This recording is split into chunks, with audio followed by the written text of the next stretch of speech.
하나님 아버지, 오늘 추수감사주의를 맞이하여서 하나님 앞에 영광과 찬양과 감사를 올려드립니다. 이 시간 드린 우리의 성가대 찬양도 주님 받으시는 줄로 믿습니다. 우리 예배를 받아주시고 이 시간 말씀을 통하여서 우리가 하나님의 그 뜻 안에 순종하며 나아갈 수 있도록 주께서 인도하여 주옵소서. 예수님 이름으로 기도하옵나이다. 아멘.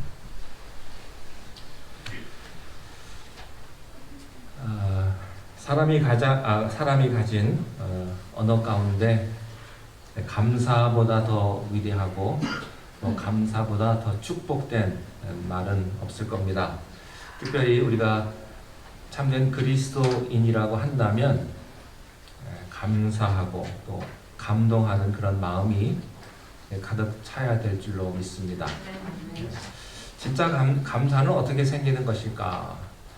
가만 보면요, 고통을 겪은 사람에게 진짜 감사가 있는 것 같더라고요.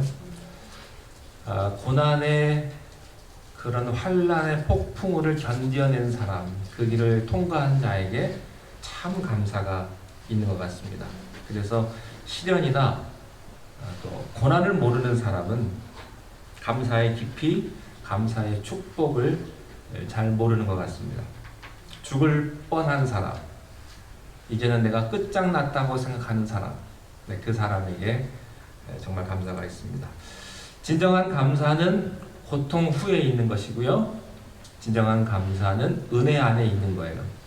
그래서 은혜를 우리가 받을 때만 감사가 있습니다. 그런데 진짜 감사가 이루어지는 것은 언제인가? 받을 때가 아니라 줄 때입니다. 얻을 때가 아니라 내가 포기할 때 정말 감사가 흘러 나오는 것이죠. 받은 은혜를 내가 확인할 때 감사는 시작이 됩니다. 그리고 받은 은혜를 고백할 때 감사가 흘러 넘칩니다. 여러분, 감사는요, 속으로 가지고 있으면 안 됩니다. 여러분, 그 감사를 확인할 수 있어야 합니다. 확인하고 내가 고백해야 합니다. 말을 해야 합니다. 그리고 그 받은 은혜를 내가 돌려줄 때 감사는 완성되는 것입니다. 오늘 이 본문 말씀에 보면 기가 막힌 고통 속에 있었던 10명의 사람이 예수 그리스도를 만나서 기가 막힌 축복을 경험한 그런 장면이 오늘 본문에 기록이 되어 있습니다. 감사절 때마다 자주 등장하는 본문인데요.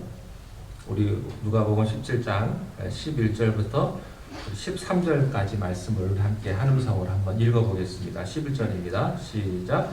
예수께서 예루살렘으로 가실 때에 갈릴리사리로 지나가시다가 한 마을에 들어가시니 나병 10명이 그를 만나 멀리 서서 소리를 높여 이르되 예수 선생님이여 우리를 불쌍히 여기소서 하거늘. 예수님께서 물론 이 나병 환자들을 만나기 위해서 간 것은 아니었습니다마는 예루살렘으로 가는 길에 한 촌에 들리셨던 것이죠. 그런데 거기서 생각지도 못한 사람을 만나게 된 것입니다. 여러분, 인간의 우연은 하나님의 필연입니다. 내가 이것은 우연이라고 생각을 했지만 예수 그리스도를 만나고 보면 이것이 하나님의 섭리였고 하나님의 은혜였다는 것을 우리가 알게 되는 것이죠.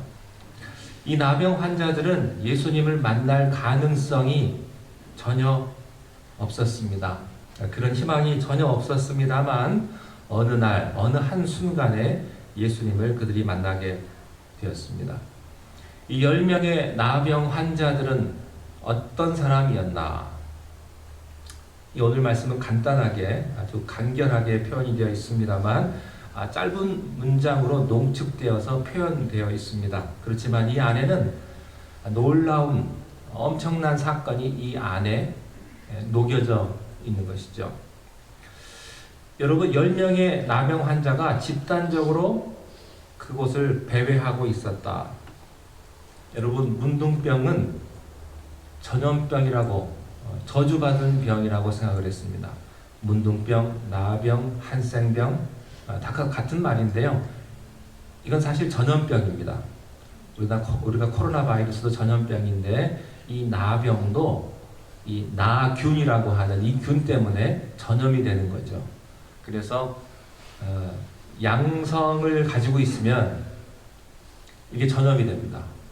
근데 요즘에는 양성도 주사를 맞으면 음성으로 되기 때문에 전염이 되지 않습니다만 그 당시에는 고칠 수 있는 방법이 없기 때문에 이 병에 걸리면 죽을 때까지 그런 모습으로 살아가야만 하는 그런 저주받은 병이라고 생각을 했습니다. 이 사람들은 이미 저주를 받고 포기된 사람들이기 때문에 보통 사람들과 접촉할 수가 없습니다.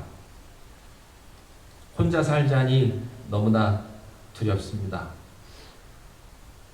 저는 어렸을 때 여수에서 배를 타고 소록도에 한번 들어간 적이 있습니다. 가서 이제 문둥병자들을 선교하는 그때 저도 모르고 쫓아갔는데 깜짝 놀랐습니다. 네, 거기가 소록도였습니다. 처음에는 수련회 가는 줄 알고 좋아서 갔는데 가보니까 이상한 사람들이 있는 겁니다. 네, 물론 전염이 안 되는 사람들, 심각하지 않은 사람들만 만나서 청소하고 돕고 하고 한 적이 있습니다만 여러분 옆에 가면 무섭습니다. 누구든지 나병 환자 옆에 가면 무섭습니다. 왜냐하면 나랑 다르기 때문에. 그런데요, 진짜 무서운 사람은 그들입니다. 그들이 두려운 거예요. 그들이 무섭습니다. 정상적인 사람이 진짜 약자는 병자들이 약한 거예요. 병자들이. 그래서 그들은 집단적으로 팀을 만들어 가지고 자기 생존을 위해서 보호도 하고 방어도 하고 또 도둑질도 하고 음식도 훔쳐먹고 이렇게 사는 것이 그 당시 나병 환자들이었던 것이죠. 사람 취급도 못 받고 사람과 접촉할 수 없는 그런 신분입니다. 이것은 마치 죽음의 배에 타서 항해를 하는 것과 같은 그런 것입니다. 여러분, 배는요, 희망의 배가 있고 절망의 배가 있어요. 인생이라고 다 같은 인생이 아닙니다. 어떤 인생은 희망의 인생이 있고 어떤 인생은 절망의 인생이 있는 것이죠. 여러분, 이 문둥병에 걸린 이 사람들이 희망의 배를 탔다고는 할 수가 없을 거예요.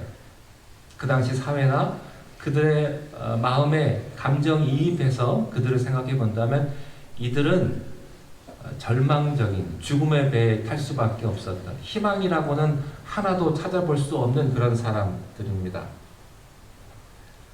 여러분, 문둥병자가 잘나면 얼마나 잘나고 돈이 많으면 무슨 소용이 있겠습니까? 내가 문둥병자인데. 여러분, 내가 돈이 아무리 많으면 뭐합니까? 내가 암이 걸려서 내일 죽게 되어 있는데 사람도 만날 수 없고 내가 아무리 잘나도 그 잘난 것을 펼쳐볼 수 없는 그런 사회 속에서 그들이 무슨 희망이 있겠습니까? 그들에게 희망은 앞을 봐도 없고 뒤를 봐도 없고 하늘을 봐도 없는 것이죠. 어쩌면 이런 모습이 바로 우리가 살고 있는 이 현실 사회를 보여주는 그림일지도 모르겠습니다. 막막한, 내일을 생각하면 내가 더 나이 들어서 내 노후를 생각하고 죽을 때를 생각하면 그저 막막할 수밖에 없는 그런 모습이죠. 이 사람들은 이런 질문을 했을 겁니다. 왜 내가 문둥병에 걸렸을까? 왜 내가 문둥병에 걸렸을까? 아무도 대답해 주지 않습니다. 누구의 책임인가? 내가 뭘 잘못했나? 아무도 대답해 주지 않습니다. 우리에게 희망이 있는가? 아무도 대답해 주지 않아요. 사람들을 만나면 돌을 던지고 침을 뱉고 욕을 하고 재수 없다고 손가락질을 합니다. 어린아이까지도. 그 신세가 바로 나병 환자들이었던 것이죠. 이때 예수라는 분을 그들이 만나게 되었습니다. 근데 그 예수라는 분을 가까이에서 볼 수가 없습니다. 그래서 어쩔 수 없이 멀리 서서 예수님을 보는 순간에 그들이 소리를 지르기 시작을 합니다. 본문에 보면 예수 선생님이여 우리를 불쌍히 여기소서 이렇게 소리를 쳤습니다. 여러분, 소리를 지르는 그들의 심정이 어땠을까요? 아마 소리 지른다고 옆에 주변 사람들 소리 지르지 말라고 아마 때릴 수도 있었고 돌을 던졌을지도 모르겠습니다. 그러나 그들은 너무나 너무나 간절했기 때문에 그들은 예수님을 향해서 목청껏 소리를 질렀던 것이죠. 예수 선생이여 우리를 불쌍히 여겨 주옵소서. 그런데 놀랍게도 14절에 보면 예수님께서는 그들을 보시고 즉각 응답을 하셨습니다. 여러분 혹시 예수님의 도움이 필요하십니까? 그럼 이렇게 고백을 하십시오. 주님, 나를 불쌍히 여겨 주십시오. 나는 도무지 이 문제를 해결할 수가 없습니다. 주님의 도움이 필요합니다. 나는 너무나 절박한 그런 상황에 처해 있습니다. 예수님, 나를 좀 불쌍히 여겨 주십시오. 예수님께서는 그 사람을 돌아보신다고 하는 사실입니다. 여러분, 예수님께서 그들을 보시고 이르시되 시간을 들이지 않았습니다. 뜸을 들이지 않았습니다. 그리고 많은 설명이 없어요. 그리고 예수님께서 그들에게 전달한 메시지는 무엇입니까? 가서 제사장에게 너희 몸을 보이라. 그게 전부예요. 그랬더니 그들이 제사장에게 가다가 몸의 깨끗함을 받은지라 이렇게 되어 있습니다. 여기서 우리가 생각해야 될 것은요, 예수님께서 내가 너의 병을 고쳐주겠다 이렇게 말을 하지 않고 엉뚱한 말을 하시는 거예요. 제사장에 가서 내 몸을 보이라. 여기에는 두 가지 의미를 찾을 수가 있습니다. 첫 번째는 이미 너희들의 병을 내가 고쳐주기로 작정했다. 이미 고쳐주었다라는 뜻이 내포되어 있습니다. 이런 말을 이미 하실 때는, 제사장에게 가서 몸을 보이라고 하실 때는 이미 예수님께서 기적을 베푸시기로 작정을 하셨다는 거죠. 여러분, 혼인잔치에서 예수님께서 물을 갖다 주어라 라고 말을 했을 때 지금 가지고 있는 건 물이에요. 아직 포도주가 되지 않았습니다. 그러나 예수님께서 그런 말씀을 하실 때는 이미 기적을 베풀기로 결정을 하셨던 거예요. 그래서 그 기적을 내가 받고 순종함으로 그대로 나아가면 그 기적은 내 눈앞에 나타나는 것이죠. 여러분, 구약에도 보면요, 문둥병자가 한 명이 더 있었습니다. 나만 장군입니다. 나만 장군. 반대로 이 사람은 장군이었어요. 여러분, 장군이면 장군복을 입죠. 장군복을 입은 분들을 보면요, 굉장히 멋있어요. 권위가 있습니다. 일반 병사나 장교랑은 달라요. 얼마 전에 뉴스에 보니까 컬린 파월인가요? 미국 국방장관이었던 그분 돌아가셨는데 그분 굉장히 멋있더라고요.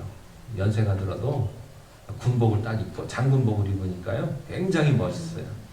아마 나만 장군의 모습이 그랬을 거예요. 굉장히 멋있는 그런 옷을, 권위가 있고 품위가 있는 그런 옷을 입고 있었기 때문에 많은 사람들이 그를 보고 저 사람 문둥병자라고 생각을 못했을 것입니다. 그런데 겉은 멋있지만 벗겨놓으면 피부가 다 썩어져 가는 문둥병이에요. 여러분, 저나 여러분이 지금 이 시간 아주 멋진 옷을 입고 이 시간에 앉아 계시지만 여러분의 속을 뒤집어 까보면 썩어 문드러진 그런 심정인지 몰라요. 문둥병보다 더 비참하고 더 아픈 그런 상처가 여러분들에게 있을지도 모른다고요. 나아만 장군은 자기 권력으로 수많은 사람들을 찾아서 고치려고 했지만 아무도 그의 병을 고쳐줄 수가 없었습니다. 그때 하나님의 사람을 찾아갑니다. 열왕기 하에 보면 엘리사를 찾아갑니다. 그랬더니 그 사람이 뭐라고 말을 합니까? 엘리사가 요단강에 가서 몸을 씻어라 몇 번 씻어라? 7번 씻어라. 여러분, 이 말을 들었을 때 나아만 장군이 굉장히 갈등했다고 하는 기록이 있습니다. 아니, 니까짓 게 뭔데? 장군이 내가 갔는데 영전은 못할 방정 너라도 직접 나와서 뭐 나에게 안수기도를 한다든지 나를 좀 환영해야 되지 않겠느냐? 우리나라에 요단강 같은 물이 없겠느냐고. 근데요, 이 사람이요, 생각을 바꿔요. 순종하자. 그래서 자기 옷을 벗습니다. 옷을 벗으면 어떻게 될까요? 상처가 드러나죠. 부끄럽고 수치스러운 일이지만 순종하자. 그리고 강에 들어갑니다. 몇 번 들어갑니까? 7번 들어갑니다. 근데 한 5번쯤 들어갔을 때 헌데도 좀 생기고 피부가 좀 변하면 얼마나 좋겠어요. 그러면 신나서 들어가지. 근데 문제는 7번 들어가기 전까지 전혀 기미가 보이지 않았다는 거예요. 그런데 7번 들어갔을 때 그의 살이 어린 아이와 같이 휘어졌더라. 이렇게 되어 있습니다. 여러분, 어쩌면 지금 여러분이 5번째인지도 몰라요. 어쩌면 여러분 지금 6번째인지도 모릅니다. 포기하지 마세요. 여러분, 기적은 한순간에 일어나는 거고요. 변화도 한순간에 일어나는 거예요. 거기서 가다가 포기하면 누구 손해예요? 여러분 손해예요. 여러분 손해. 포기하지 마십시오. 하나님의 기적은 정확한 때에 확실하게 나타나는 것입니다. 여러분, 예수님께서는 이 나병 환자들의 병을 고쳐주시기로 작정을 하셨습니다. 그래서 이렇게 말씀하셨던 거죠. 근데 어떤 사람이 이렇게 말을 해요. 아니, 하나님이면 좀 알아서 좀 고쳐주면 얼마나 좋아. 꼭 그걸 또 얘기를 해야 되나? 하나님은 사랑의 하나님이신데 굳이 그걸 또 말해야 되고 굳이 제사장에까지 갈 필요가 뭐가 있겠냐고. 알아서 해주시면 되지. 근데요, 하나님 그냥은 안 해줘요. 뭐가 필요하느냐? 내 간절함, 내 믿음, 내 순종이 하나님의 기적을 가져오게 하는 도구가 된다고 하는 것이죠. 여러분, 하나님은 여러분을 구원하기로 작정하셨고요. 하나님은 여러분을 축복하기로 작정하셨어요. 근데 그 축복이 나에게 오기 위해서는 뭐가 필요하냐? 믿음이 필요하다고 하는 거예요. 그래서 내 눈에 보이는 것이 없고 내 귀에 들리는 것이 없고 내 손에 잡히는 것이 없다 할지라도 믿음으로 여러분이 나아가면 때가 되면 하나님께서는 반드시 축복해 주신다. 아멘. 구원해 주신다. 아멘. 그게 성경의 요약입니다. 병을 고쳐주실 수 있지만 이미 고쳐주기로 작정했지만 예수님께서는 이 사람들에게 이 믿음의 비밀을 가르쳐 주시기를 원하셨던 것이죠. 왜냐하면 이 믿음이야말로 구원에 이르는 하나님의 방법이기 때문에 그렇습니다. 그래서 제사장에게 가라고 말씀을 하신 것입니다. 여기 두 가지 뜻이 있어요. 첫 번째, 이미 너희 병을 고쳐주기로 작정했다. 두 번째, 너희가 믿음으로 이 축복을 얻게 될 것이다. 10명의 나병 환자들은 예수님의 말씀을 듣고 제사장에게 발을 옮기기 시작을 했습니다. 여러분, 제사장에게 발을 옮겨서 갈 때에 그들의 마음이 얼마나 무거웠겠습니까?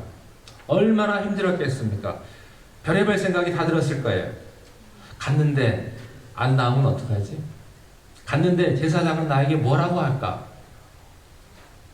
여러 가지 복잡한 마음이 있었을 겁니다. 의심과 회의와 불안함과 두려움이 이 나병 환자들에게 있었을 거예요. 여러분, 믿음에 이르기 전에는 의심이 있을 수 있습니다. 처음부터 의심 안 하는 사람 거의 없어요. 의심이 듭니다. 내가 정말 이 길을 가는데 맞게 가는 걸까? 내가 교회를 다닌 지 10년 됐는데 내가 지금 잘하고 있는 걸까? 믿음에 이르기 전에는 불안이 있을 수 있습니다. 믿음에 이르기 전에는 이런 갈등이 있을 수 있다는 것이죠. 어떤 사람은 그 의심과 불안과 갈등에서 돌아서는 사람이 있고, 어떤 사람은 이것을 뚫고 나아가는 사람이 있습니다. 열매는 누가 맺습니까? 뚫고 나아가는 자에게 이 열매는 맺혀진다고 하는 사실입니다. 자, 놀라운 일이 벌어졌습니다. 제사장에게 몸을 보이기 이전에 그들은 자기에게 어떤 변화가 일어난 것을 알게 된 거죠. 가다 보니까 손이 이상해지고 얼굴이 이상해지고 10명이 갔으니까 서로를 보니까 뭔가 달라요. 여러분 화장품만 조금 좋은 거 써도요, 여러분 피부 알잖아요. 제 아내는 미국 화장품 별로 안 좋대요. 그래서 한국 화장품을 써야 되는데요, 얼굴에 뭐가 난다고. 화장품 좋은 거 써봐도 알아요, 자기 피부를. 자기가. 근데 나병 환자들이 이 문둥병이 나았는데 그들이 모를 리가 없죠. 그러면서 깜짝 놀라기 시작을 하는 거예요. 여러분 기적이 일어났습니다. 아멘. 여러분 기적이 있는 것을 믿으시기 바랍니다. 아멘. 기적이 있어요. 기적이 있어요. 물론 모든 게 다 기적이긴 하죠. 오늘 아침에 눈 뜬 것도 기적이고, 여러분 이 시간에 나온 것도 기적이고, 예수를 전혀 안 믿을 것 같은 내가 예수 믿는다고 나와서 찬송 부르는 것도 기적이고, 다 기적이긴 합니다만, 여러분 어느 때는 하나님께서는 자연을 초월해서 상상을 초월하셔서 기적을 베풀어 주십니다. 그 사실을 믿으시기 바랍니다. 그들의 병은 제사장을 만나기 전에 다 치유가 됐습니다. 근데 10명의 문둥병자들은 눈물을 흘리고 감사를 했을 것이고 감동을 했을 거예요. 기쁨과 감동이 충만했을 겁니다. 그들은 눈물을 흘렸을 거예요. 여러분 감기만 나아도요 얼마나 좋은지 그렇지 않으세요? 근데 내 평생의 불치병이 나았으니 얼마나 좋겠습니까? 자, 15절, 16절 말씀을 함께 읽겠습니다. 15절, 16절 시작. 우리 한 사람이 마음을 보고 숨소리로 하나님께 영광을 돌리며 돌아와 예수의 발 아래 엎드려 감사하니 그는 사마리아 사람이다. 이 10명의 사람들은 기적 앞에 춤을 추고 기뻐하고, 근데 그 중에 한 사람이 자기가 나은 것을 보고 큰 소리로 하나님 앞에 영광을 돌리고 예수님에게로 돌아왔다는 것입니다. 이게 무슨 말이냐면 9명은 기적에 관심이 있었고, 한 명은 기적을 베푸신 예수님에게 관심이 있었다고 하는 것입니다. 그 나머지 9명이 감사하지 않았다는 게 아닙니다. 물론 9명도 감사했겠죠. 그들이 예수님을 찬양하지 않았다는 것도 아니에요. 다 했을 거예요. 감사하고 찬양하고 예수님이 너무나 고마웠겠죠.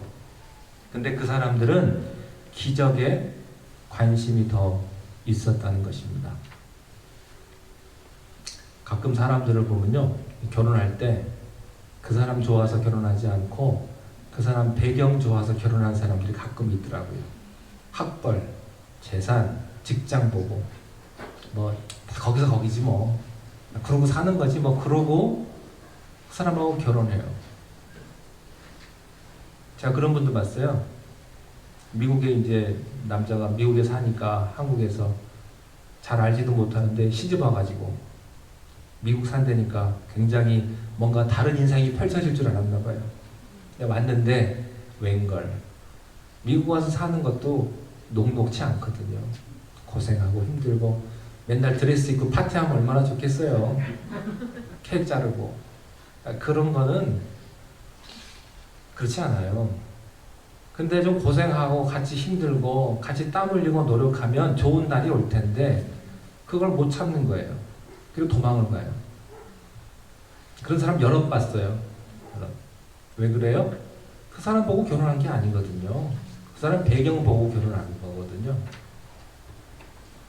여러분 그 여자가 좋아서 결혼하고 그 남자가 좋아서 결혼해야지. 근데요, 믿음 있다는 사람도 그래요.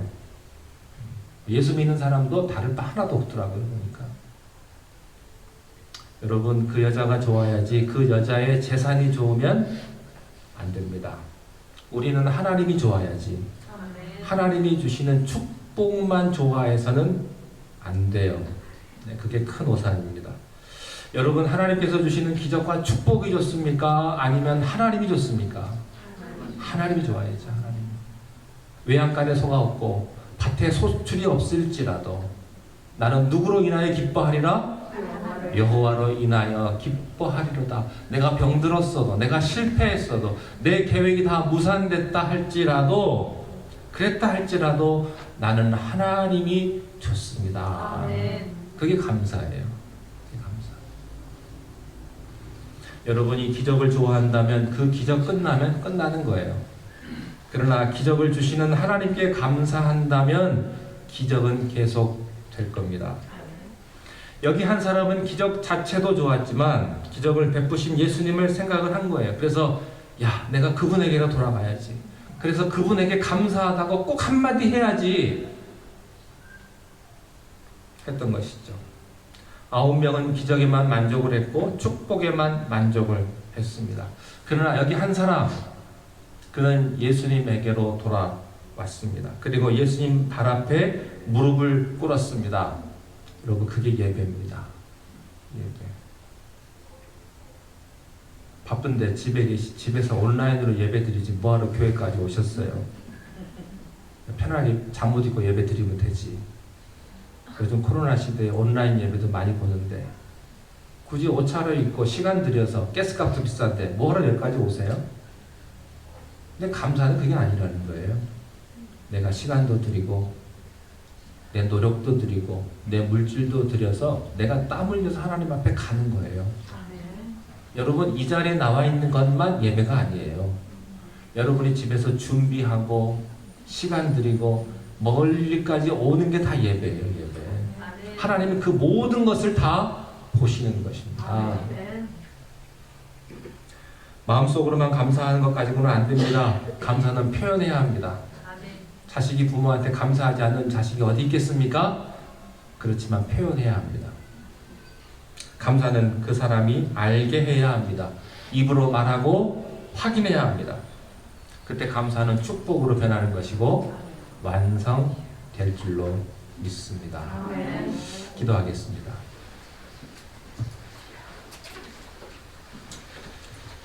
하나님, 감사합니다. 우리를 구원하셨고 일단 우리를 지금까지 인도하셨으니 감사합니다. 우리가 비록 병들고 힘들고 가진 것이 없다 할지라도 여호와 하나님으로 인하여 기뻐하게 하시고 그 하나님 앞에 진정한 감사를 드릴 수 있는 우리가 다 되게 하여 주시옵소서. 예수님 이름으로 기도하옵나이다.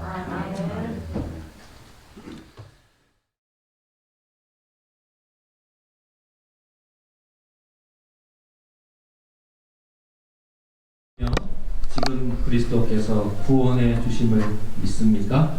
아멘. 아멘. 우리 함께 기도하시고 세례식 진행하겠습니다. 하나님 아버지, 이 시간 주님 앞에 세례 예식을 거행하는 우리 5분을 주님께서 축복하여 주시고 주님의 그 피 묻은 손으로 안수하여 주시고 주님의 자녀로 거듭 태어나며 주님의 영광 가운데 함께 거하는 복된 하나님의 자녀들이 다 되게 하여 주옵소서. 아멘. 예수님 이름으로 기도하옵나이다. 아멘. 이제 언약의 자녀된 이 성도에게 성령과 성부와 성자의 이름으로 세례를 베푸노라. 아멘. 아멘. 이제 언약의 자녀된 조영경에게 성부와 성자와 성령의 이름으로 세례를 베푸노라. 아멘. 아멘. 함께 기도합니다. 이제 언약의 자녀된 정금순에게 성부와 성자와 성령의 이름으로 세례를 베푸노라. 아멘. 함께 기도하겠습니다. 이제 언약이 자녀된 심아영에게 성부와 성자와 성령의 이름으로 세례를 베푸노라. 아멘. 자, 함께 기도하겠습니다. 이제 언약의 자녀된 박강우에게 성부와 성자와 성령의 이름으로 세례를 베푸노라. 아멘. 아멘. 자, 우리 다 같이 박수로 축하하겠습니다. 여러분 꽃다발 준비되어 있으시면 지금 전해주시기 바랍니다. 축하드립니다.